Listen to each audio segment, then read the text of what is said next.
Now, I don't know about you, but I love going to the cafe and having a coffee with a friend, or going to the pub, hanging out with the mates.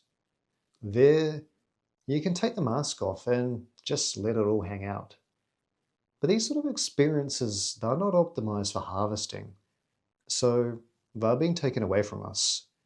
They're being replaced with corporate sterility, hostile architecture, or even worse, digital tools of extraction. It's being driven by forces we don't understand and forces we can't see. Sure, late stage capitalism is just doing its thing, but the world is becoming colder, more hollow, and more hostile than would be expected. Ancient esoteric and spiritual philosophy suggests that there may be unseen forces feeding off our energy, off our loosh, off our manufactured loneliness. In this video, we're going to explore what these unseen forces might be. But first, let's look back and see what we, as a society, have really lost. There's a really on-point 14th century Islamic concept called asabiyah. It tells us that social cohesion is crucial for civilizations to thrive. Civilizations thrive because the public and them have an invisible connection to each other. They share and relate to the same sort of daily struggles. They are therefore comfortable around each other. It's a civilization's immune system that builds resilience, and behind it there's an energetic life force. The life force was felt most strongly within the community. Sociology calls this the third place, with the first place being home and the second place being work. In the community, the life force was charged up through interaction, trust, and dependency on each other. And so, we are forced to see the shared humanity of each other, the vibrancy, and the differences in points of view that we have. But over the last century, and especially since the millennium, we've seen the force of a community dismantled and priced out of existence for profit and greed.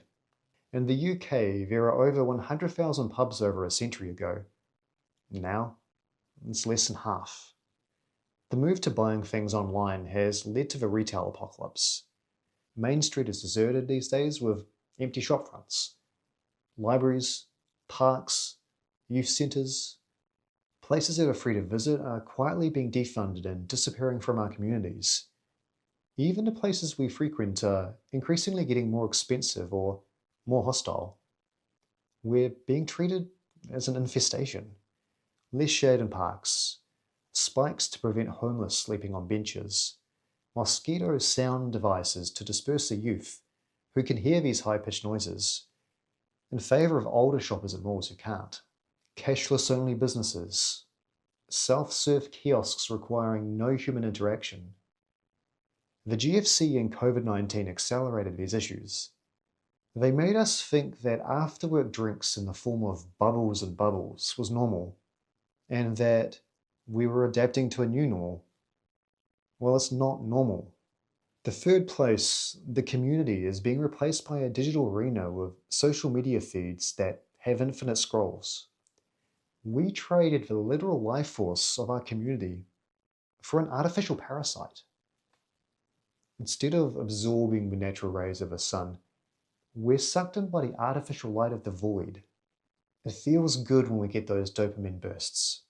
It feels like we're getting something from it. But we're not. The algorithms are an extraction mechanism. They harvest our data, our attention. It's sucking our life force, slowly but surely. Why do we feel tired all the time? No motivation. The world increasingly becoming a scarier place. We're less understanding, quicker to argue. We have to prove why we're right. And increasingly, we're taught to hate the other side. All of this increases engagement and makes the operators more money. And to make it worse, we're enforcing this ourselves. Terms like gaslighting, boundaries, and narcissism are used as tools of diagnosis by the everyday person. Any friction is clinical, and it's used as an excuse not to engage, to not go out, to cancel plans.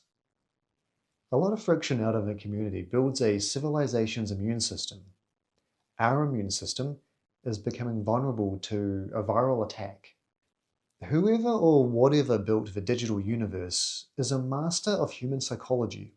It's not hard to understand why when they are able to monitor and track our every move. They learn from us, and then they are able to more accurately manipulate our emotions, our thoughts, and our reactions. But when we're out in the community, we're more likely to be understanding of each other and do good deeds for each other. Hold a door for a stranger. Share a brief joke with the barrister. Nod to your neighbor. Every action charges the community battery and strengthens the immune system. It even provides for positive karma.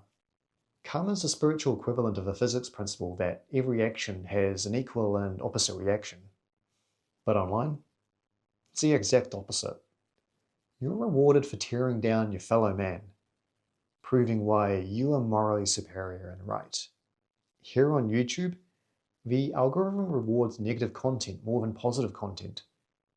We're left in a permanent fight or flight state.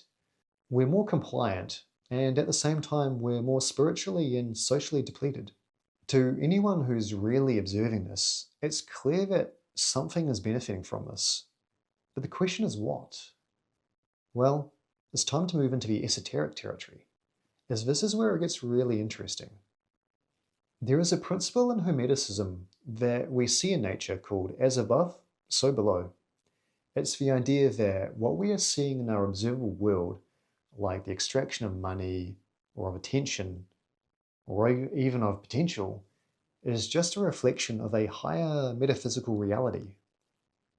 That what we observe here on Earth mirrors what governs the cosmos. Robert Monroe was a famous explorer of human consciousness and was well known for documenting his out-of-body experiences. His techniques can be explored through the Hemisync tapes, which I've actually listened to, and you can find online. As part of his experiences, he identified that humans produce energy called Loosh. It's basically a life force and is generated by all sentient beings. Positive emotions like love, creativity, and compassion, they're all high frequency. They're powerful. But negative emotions like fear, anger, jealousy, and suffering are low frequency, but they are the most accessible to entities wishing to harvest on us. There is a long list of spiritual and esoteric traditions that describe something similar to Loosh and its harvest. Gnosticism, shamanism, Buddhism, and Hinduism are just a few. In fact, traditions describe the forces that use this energy for their benefit. Monroe called them the interdimensionals. The Gnostics, they called them the archons. The Mesopotamians called them the Anunnaki, and Theosophy calls them the elementals. I have to admit, that's a lot of traditions I rattled off. The point is that something is being described for a lot of human spiritual and esoteric philosophy. Maybe there is something to this. To keep it simple, let's focus on the Gnostic archons. The Gnostic texts were hidden by the mainstream church about 2,000 years ago.